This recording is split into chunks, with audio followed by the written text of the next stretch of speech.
தமிழகம் எங்கும் maths gold cash for your gold. Maths gold நீங்க தங்க மட்டும் இல்லைங்க, பிளாட்டினம், டைமண்ட், சில்வர், ரூபினி எதை வேணாலும் விற்கலாம். உங்களுக்கான பணம் ரொக்கமா கையிலயோ இல்லைன்னா பேங்க் அக்கௌண்ட்லயோ உடனடியாக செலுத்திடுவாங்க. மார்க்கெட் மதிப்பை விட 100 ரூபாய் ஒரு கிராமுக்கு உங்களுக்கு கூடுதலாக கிடைக்கும். தமிழ்நாடு முழுக்க டோர் ஸ்டெப் சர்வீஸும் இவங்க ப்ரொவைட் பண்றாங்க. உங்களுக்கு கோல்ட விற்கணும்னு அதுக்கு ஒரே ஒரு பெஸ்ட் பிளேஸ் மேக்ஸ் கோல்டு தான். கால் 04445454545. வணக்கம். Big topic with Karthik Mayakumar. எல்லாம் மீட்டுன்னு வாங்கல, மென் டூ இது சார்ந்த கான்டென்ட் தான் இன்னைக்கு. அதாவது ஒரு புருஷனா பொண்டாட்டி கொலை பண்ணுறா அப்படின்னா, கூலிப்படை ஏவி கொலை பண்ணுறா அப்படின்னா அதுக்கு 1008 காரணங்களை கேள்விப்பட்டிருப்பீங்க. புருஷன் கருப்பாக இருக்கான்னு காரணம் கேள்விப்பட்டிருப்பீங்களா? அந்த குடும்பம் இந்தியாவில் நடந்திருக்கு. இதை பற்றி தான் முழுக்க பார்க்க போகிற நிகழ்ச்சியில் போகலாம்.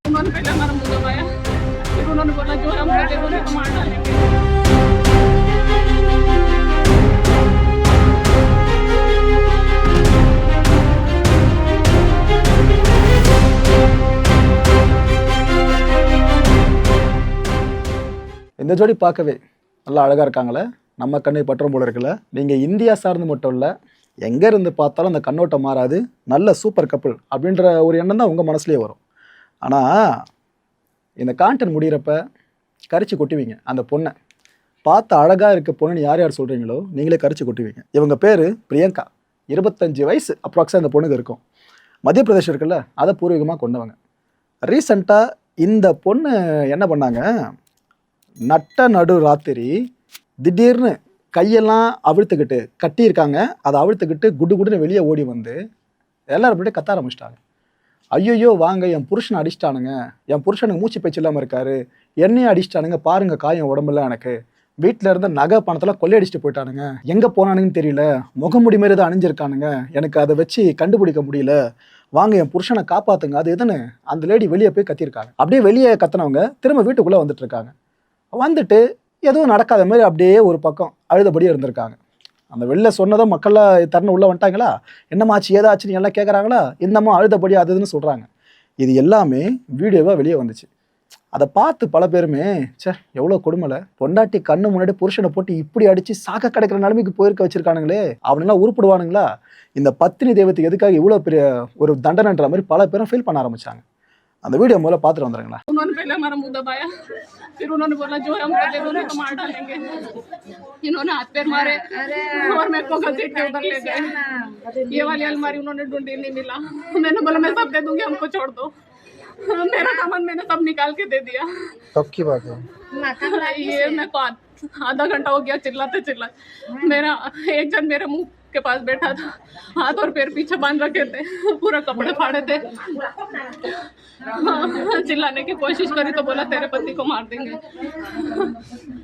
चोट भी बहुत कितने जन थे? ये मेरे को 2 दिखे थे, बाकी इधर भी और थे।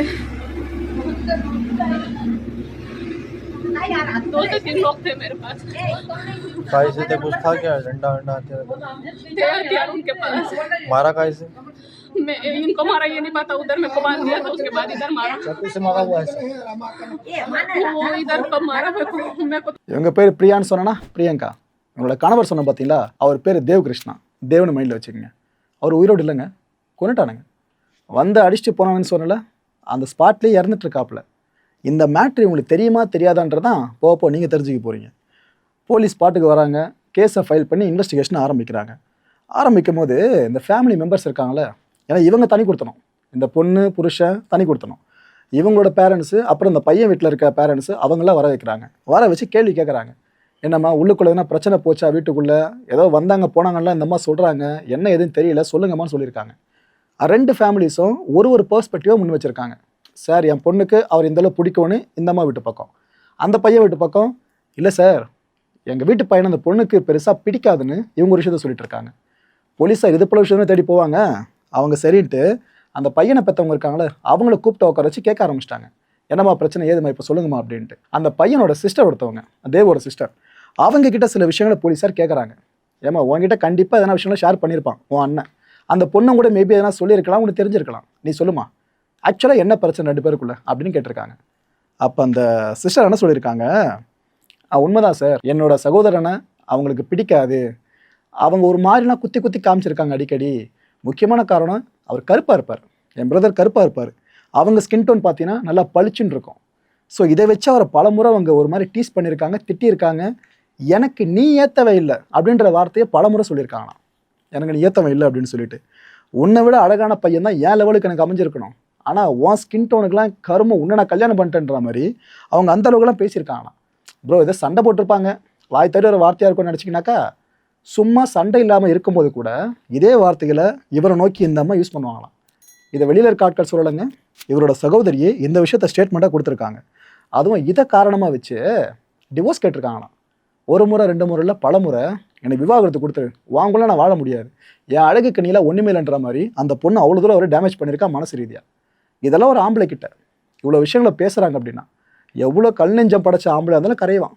என்னடா வெளியில் இருக்கும் பேசினா பரவாயில்ல, பொண்டாட்டி நம்மளை இவ்வளோ மோசமாக சொல்கிறாங்கன்னு உடஞ்சி போவாங்களே, இந்த மனுஷன் அதே நிலைமையை ஃபேஸ் பண்ணியிருக்காப்லையா.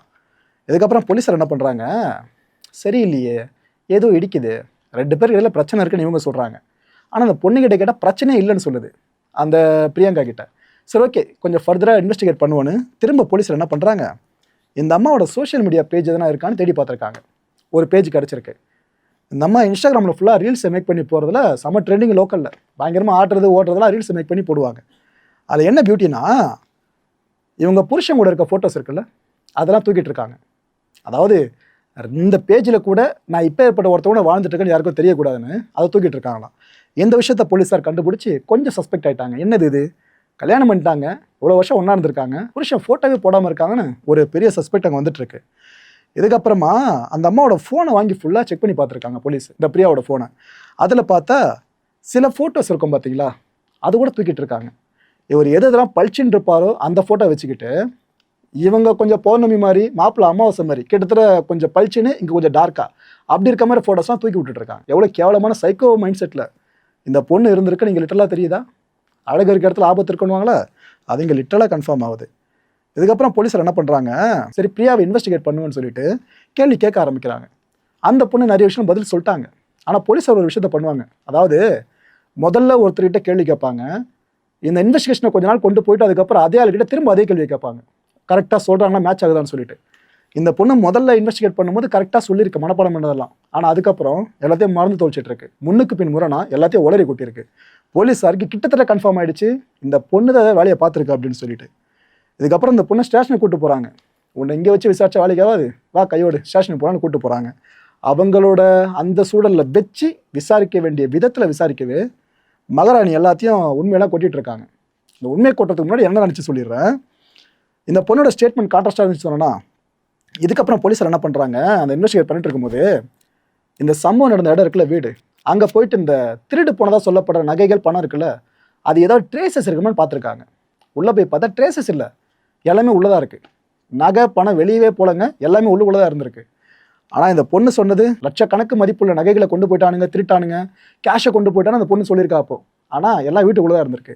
போலீஸாருக்கு 99% கன்ஃபார்ம் ஆகிடுச்சு இந்த பொண்ணு ஏதோ வேலையை பார்த்துருக்கு அப்படின்ட்டு. அந்த தேவ் இருக்கார்லங்க, அவரோட பிரேத பரிசோதனை முடிவு இருக்குல்ல, அதை எடுத்து பார்க்குறாங்க ரிப்போர்ட்டை. அதில் பார்த்தாக்கா இது டார்கெட்டட் அட்டாக்ன்றது கன்ஃபார்ம் ஆகுது. போலீஸ் பார்க்கும்போது கண்டுபிடிச்சிப்பாங்க மேக்ஸிமம். அதை இன்னும் அவங்க கன்ஃபார்ம் பண்ண ரிப்போர்ட் வெயிட் பண்ணிட்டு இருந்தாங்க. ரிப்போர்ட் கிடச்சிதா, டார்கெட்டட் அட்டாக்னு கன்ஃபார்ம் பண்ணிட்டாங்க. அதாவது சும்மா யாரோ திருட வராங்க, அவங்கள தடுக்க முற்படும் போது அதனால் தாக்கி இவர் செத்தா மாதிரிலாம் தெரில, இந்த காயம் ஏற்பட்ட மாதிரி தெரில, ஒரு இடத்துல அவர் வச்சு அடிச்சிருக்காங்க. மிஸ் ஆகலை, எந்த அடியும் மிஸ் ஆகலை, பர்ஃபெக்டாக அவங்க எய்ம் பண்ண இடத்துல விழுந்திருக்கு, உயிர் போகிற இடத்துல விழுந்திருக்கு. ஸோ இது ரேண்டம் ஹிட்டு கிடையாது, டார்கெட் பண்ணி அடிச்சிருக்கிறதா போலீஸார் ஒரு பெரிய ஸ்பெகுலேஷனுக்கு ஒரு வேலையை கண்டுபிடிச்சிட்டாங்க. இது கூட பிரியா என்ன பண்ணியிருக்கா, ஃபோனில் சில சேட்ஸை டெலிட் பண்ணி வச்சுருக்கா. அண்ட் அவரோட ஃபோன் கால் லாகில் பார்த்தீங்கன்னா புது நம்பர்ஸ் நிறைய இருக்குது, சேவ் பண்ணாத நம்பர்ஸு உள்ளே இருந்திருக்கு. அதில் ஒரு நம்பர் கிட்ட பர்டிகுலராக திரும்ப பேசிகிட்டு இருந்திருக்கா. அதையும் கண்டுபிடிச்சிட்டாங்க. அந்த நம்பர் தேவோட நம்பர் கிடையாது. இது கூட ஃபாரன்சிக் ரிப்போர்ட் வர வருதா, அவ்வளோதான், ஃபவுல் பிளே நடந்து அது கன்ஃபார்ம் ஆகிடுச்சு. உள்ளுக்குள்ளே இருந்த தடயம் ஃபுல்லாக இந்த அம்மாவோட தடயம், இதை தாண்டி இன்னொருத்தவங்களோட தடயமும் உள்ளே கண்டுபிடிக்கப்பட்டிருக்கு. ஸோ இவங்களுக்கு உயிர் போகலை, உயிர் போகிற அளவு காயமும் எதுவும் பெருசாக ஏற்படலை, ஆனால் அங்கே ஒரு உயிர் போயிருக்கு. ஸோ இந்த பொண்ணுக்கு தெரியாமல் எதுவுமே நடந்திருக்காதுன்னு ஒரு டீட்டெயிலான முடிவுக்கே போலீஸார் வந்துட்டாங்க. கடைசியாக இந்த ட்ராமாவை கட்டவிழ்த்துட்டாங்க. என்ன நடந்துச்சு அப்படின்ற மேட்டரை கண்டுபிடிச்சிட்டாங்க. பிரியாவும் கன்ஃபஸ் பண்ணிட்டான், ஆமாங்க கொலை தான் பண்ணணும் அந்த பொண்ணும் கன்ஃபஸ் பண்ணிட்டா. பிரியாவை அரெஸ்ட் பண்ணிட்டாங்க. கூடவே கமலேஷ் அப்படின்ற இன்னொரு கேரக்டரை அரெஸ்ட் பண்ணுறாங்க. இந்த 2 பேரை அரெஸ்ட் பண்ண கையோடு சுரேந்திரா அப்படின்ற இன்னொருத்தனையும் போலீஸார் தேடிக்கிட்டு இருக்காங்க. ப்ரோ என்ன ப்ரோ நடக்குது, ஒன்றுமே புரியலையே, அவ்வளோ தூரம் ஃபீல் பண்ணி அழுதுச்சு அந்த பொண்ணு, நாங்களே இறக்கப்பட்டோமே ஆரம்பத்தில், இப்போ என்ன இப்படி சொல்கிறீங்க கேட்டிங்கன்னா இன்னும் கதைக்குள்ளேயே போல, வெயிட் பண்ணுங்கள், இதுக்கப்புறம் தான் இருக்குது ஃப்ளாஷ்பேக்லாம். எஸ்பி இருக்கார்ல, இந்த கேஸை ஃபுல்லாக இன்வெஸ்டிகேட் பண்ணவங்கள மேற்பார்வையிடுறவர். அவர் என்ன சொல்கிறாரு, இந்த கிரைம் சீனை பார்த்தீங்கன்னா ஆல்டர் பண்ணியிருக்காங்க ஃபுல்லாக. விசாரணையை மிஸ்லீட் பண்ணணுன்றதுக்காகவே என்னென்னமோ பண்ணி வச்சுருக்காங்க. ஒரு மாதிரி திருட்டு நடந்த மாதிரி ஸ்டேஜ் பண்ணியிருக்காங்க. திருடும் போது ஒருத்தவங்க தடுக்க வந்து அவர் அடித்து கொண்ட மாதிரி ஸ்டேஜ் பண்ண ட்ரை பண்ணியிருக்காங்க. இந்த கேஸ் நாங்கள் 36 மணி நேரத்தில் முடிச்சிட்டோம். என்னாச்சு ஏதாச்சுன்னு ஃபுல்லாக நாங்கள் ஃபர்தராக இன்வெஸ்டிகேட் பண்ணி முடிச்சிட்டோன்னு அவர் சொல்லியிருக்காருங்க. பெரிய விஷயம் தான். இந்தளவுக்கு காம்ப்ளிகேட்டான ஒரு கேஸு 36 மணி நேரத்தில் முடிச்சிருக்காங்கன்னா பெரிய விஷயம் தான்.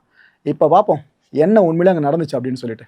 இந்த விசாரணை ஃபுல்லாக முடிஞ்சிருக்குல்ல, இதெல்லாம் பேஸ் பண்ணியே சொல்கிறேன். இந்த பிரியா பார்த்தீங்கன்னா அவங்களுக்கு ஒரு 15-16 வயசு இருக்குமாங்க. அப்போவே திருமணம் பண்ணிட்டாங்களாம். குழந்தை திருமணம் தான் லிட்டரலாக இது. திருமண வாழ்க்கை ஆரம்பிச்சிச்சா. ஆனால் கடந்த 2020 வருஷத்துலேருந்து பார்த்தீங்கன்னா கமலேஷ் அப்படின்ற இந்த பர்சன் கூட அவங்களுக்கு பழக்கம் இருந்திருக்கு. இந்த மாதிரி அரெஸ்ட் பண்ணாங்கன்னு சொன்னல, அந்த படுபாவி தான் இந்த தேவ் இருக்கார்ல, இவங்களோட ஹஸ்பண்டு. இவர் பல முறை சத்தம் போட்டிருக்காப்லையா, இல்லைம்மா வேணாம், நீ திருமணத்துக்கு முன்னாடி எப்படி இருந்தியோ, திருமணம் ஆகிடுச்சு, கான்டாக்டில் வேணாமே விட்டுரு அப்படின்ற மாதிரி சொல்லியிருக்காராம். அந்த பொண்ணு என்ன நினச்சிட்டாங்கன்னா, சரி நம்ம இன்ஸ்டாகிராமில் ரீல்ஸ்லாம் போடுவோம், சோஷியல் மீடியாவில் நம்ம அர்ஜென்ட் டான்ஸ்லாம் ஆடுறோம், அதெல்லாம் பெருசாக கண்டுக்கலை, அதனால் இதையும் பெருசாக கண்டுக்க மாட்டாருன்னு அந்த பொண்ணு நினச்சிருக்கு. ஆனால் புருஷன் அந்த கோவரோல தேவ் கோவத்தில் ஆர்கியூமெண்ட்டில் ஈடுபட்டிருக்கு. அப்படின்னா முதல் வாட்டி சொல்லி 2 வாட்டி சொல்லியிருக்காரு. 3ஆவது வாட்டி தொடர்ந்து இது போல் பொண்ணு பண்ணவே அவர் அந்த பொண்ணிட்ட பயணமாக வாக்குவாதத்தில் ஈடுபட ஆரம்பிச்சிட்ருக்காரு. ஆனால் அந்த பொண்ணு பெருசாக அதை காது கொடுத்து கேட்ட மாதிரி தெரியல. ரீசெண்டாக என்ன ஆகுது, இந்த பொண்ணு அவங்களோட அம்மா வீட்டுக்கு போயிருக்காங்க. போயிட்டு அங்கே பக்கத்தில் கமலேஷை சந்திச்சிருக்காங்க. சந்திச்சுட்டு ஒரு பிளானை ஒன்று போட்டிருக்குங்க இந்த 2 மூதவிங்களும் சேர்ந்துக்கிட்டு. என்ன பிளான் தெரியுமா, நமக்கு 2 பேருக்கு இடைஞ்சலாக இருக்கிறது அந்த தேவ் தான். இளவு எனக்கு டிவோர்ஸும் கொடுத்து தொலைய மாட்டான், எனக்கு நிம்மதியாக வாழ விட மாட்டான், பேசாமல் அவன் கதையை முடிச்சிட்டா நம்ம 2 பேர் சேர்ந்து வாழ்வோன்னு ஒரு கேவலமான பிளான் 2 போட்டிருக்கீங்க. இந்த கமலேஷ் என்ன பண்ணியிருக்கான், அதான் காதலி சொல்லிட்டாலே, அவர் ஒன்று இறங்கி வேலை பார்க்கணும்ல, சுரேந்திரா அப்படின்ற ஒருத்தங்கிட்ட 1 லட்சம் ரூபாய் பணத்தை கொடுத்துருக்கான். அந்த தேவோட உயிர் போகணும், அது உன் கையில் தான் இருக்குது, பார்த்துக்கோ, உனக்கு ஆள் யாருன்னா வேணா எடுத்துக்கோ, நம்பிக்கையான ஆட்களாக எடுத்துக்கோ, இதுக்கு மேலாம் காசு கொடுக்க மாட்டேன், இந்த காசில் பிரித்து வேணா கொடுத்துக்கோன்னு அவன் சொல்லிட்டு இருக்கான். அந்த சுரேந்திரா என்ன பண்ணியிருக்கான், ஒரு 2 பேர் அவரை ரெக்ரூட் பண்ணியிருக்கான். இந்த வாடகை வீடு போனதுக்கப்புறம் உள் வாடகை சில பேர் விடுவாங்களே, கிட்டத்தட்ட அதுமாரி இந்த வேலையை பார்த்து வச்சிருக்கான். ஸோ 3 பேர் கொண்ட டீம் ஒன்று ஃபார்ம் ஆகிடுச்சா. அன்றைக்கி நைட் என்ன ஆகுது, இந்த பிரியங்கா ஃபோன் பண்ணியிருக்கா கமலேஷ்க்கு, இது போல் தேவ் தூங்கிட்டு இருக்கான், இப்போ வந்தீங்கன்னா நம்ம பிளானை எக்ஸிக்யூட் பண்ணாலும் அந்த பொண்ணு சொல்லியிருக்கான். ஸோ உள்ள இருந்து சிக்னல் வந்தாச்சா, இதுக்கப்புறம் காத்துட்டு இருக்கணும், கிளம்பி வரணும்ல, கிளம்பி வந்திருக்கானுங்க. அந்த வீட்டுக்குள்ளே உனக்கு வரணுன்றதுக்காகவே வீட்டை திறந்து போட்டு வச்சுருக்கான். ஏன்னா நாளை பண்ணி இன்வெஸ்டிகேஷன் நடந்துச்சுனாக்கா லாக் பண்ணியிருக்க வீடு, இந்த லென்ஸ் வழி எதனா பார்த்துருப்பல, யாரோ திருடங்க மாதிரி வரணும், திறந்துருக்காமல் இருந்திருப்பல, அப்புறம் திறந்துன்னு கேள்வி வரும்ன்ட்டு இந்த பொண்ணு அந்த கதவு ஓப்பன் பண்ணி வச்சுட்டு வந்திருக்கான். கேட்டால் அலட்சியத்தில் ஓப்பன் பண்ணிட்டு சார் தூக்கத்தில் அப்படின்னு சொல்லிடல. இதுக்காக உள்ளே வந்தவனுங்க தேவ் எங்கே இருக்கான்னு கேட்டிருக்காங்க. தேவ் உள்ளே படுத்துருக்க இடத்த இந்த அம்மா கை காமிச்சு விட்ருக்கு. எப்பேற்பட்ட மனைவி பார்த்தீங்களா. உள்ளே போனவனுங்க ஷார்ப்பான ஒரு வெப்பனுங்க, இதை வச்சு தேவ் அட்டாக் பண்ணி கொண்டுட்டானுங்க. இதில் தேவ் அங்கேயே சம்பவ இடத்துல உயிரிழந்துட்டாப்புல. இன்னொரு பக்கம் இதை ஃபுல்லாக திருடிட்டு போகும்போது நடந்த ஒரு விஷயம் மாதிரி சித்தரிக்கணும்ல. ஸோ ராபரி சீனை அவங்க கிரியேட் பண்ண ஆரம்பிச்சிட்டாங்க. அந்த ஒட்டுமொத்த டீமும் சேர்ந்துக்கிட்டு, இந்த மூதவையும் சேர்ந்துக்கிட்டு 3 லட்சம் மதிப்பிலான ஜுவல்ஸு, 50,000 ரூபாய் கேஷு, இதை ஃபுல்லாக இருந்த இடத்துலேருந்து வெளியே எடுத்துகிட்டு இருக்காங்க. வீட்டுக்குள்ளே எடுத்துகிட்டு இந்த மாதிரி பத்திரப்படுத்தி உள்ளே வச்சுட்ருக்கு. எவ்வளோ பேர் அறிவாளி பார்த்தீங்களா. அவனுங்கள ஓகே நீங்கள் எடுத்துகிட்டு போட்டு தான் சொல்லிக்கிறேன்னு அவனுங்களை அமுச்சு விட்டுட்டுருக்கு. இதில் இன்னொரு கொடுமை என்னன்னாக்கா, இந்த வீட்டை களைச்சி போட்ட மாதிரி காட்டணும்ல. ஸோ இதுக்காக இந்த அலமாரில் இருந்த துணி, மற்ற டேபிளில் இருந்த பொருட்கள்லாம் களைச்சி கீழே போட்டு அந்த இடத்தையே ஒரு மாதிரி போர்க்களமாக மாற்றி விட்டான். ஃபுல்லாக ஃபேக் எவிடன்ஸை ஃபேப்ரிகேட் பண்ணி வச்சிட்டாலா. அவளோட கையை அவளே சும்மா கட்டிக்கிட்டு உள்ளே கஷ்டப்படுற மாதிரி ஒரு சில நிமிஷங்கள் வரைக்கும் சீனை போட்டிருக்கான்.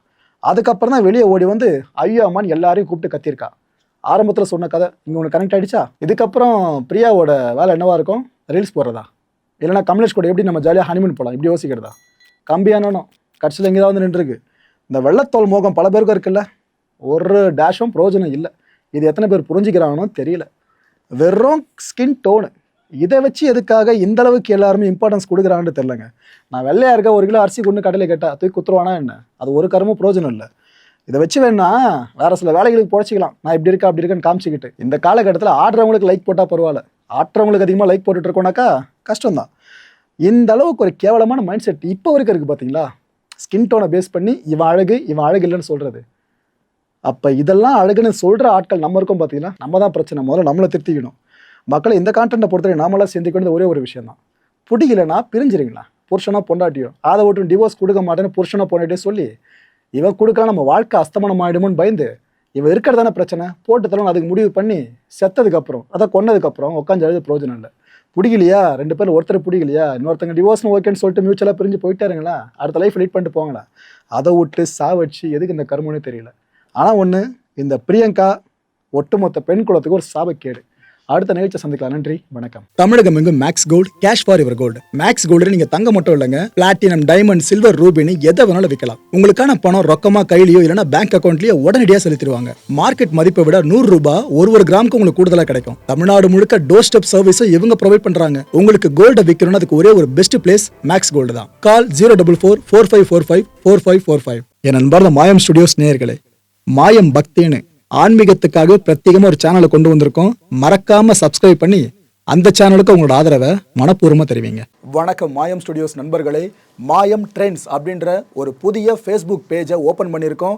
நீங்கள் யூடியூப்பில் பார்த்துட்டு இருக்கீங்களா நம்மளோட கான்டென்ட்ஸ்லாம், இதெல்லாம் விட ஒரு படி மேலே ரொம்ப கிறிஸ்பாகவும் ரொம்ப சூப்பராகவும் நிறைய கான்டென்ட்ஸ் உங்களுக்கு இந்த பேஜில் காத்துட்ருக்குங்க. ஸோ உடனடியாக ஃபேஸ்புக் பிளாட்ஃபார்ம் போங்க, மாயம் ட்ரெண்ட்ஸ்னு டைப் பண்ணி சர்ச் பண்ணி நம்ம பேஜை ஃபாலோ பண்ணுங்கள். அப்படியே நம்ம சேனலையும் நீங்கள் சப்ஸ்கிரைப் பண்ணிட்டீங்க அப்படின்னா இன்னும் நிறைய புது கான்டென்ட்ஸை உங்களுக்காக ப்ரொடியூஸ் பண்ணி கொடுத்துக்கிட்டே இருப்பாங்க. நீங்கள் பண்ணுற ஒவ்வொரு சப்ஸ்கிரிப்ஷனும் எங்களுக்கு பெரிய மோட்டிவேஷனாக அமையும்.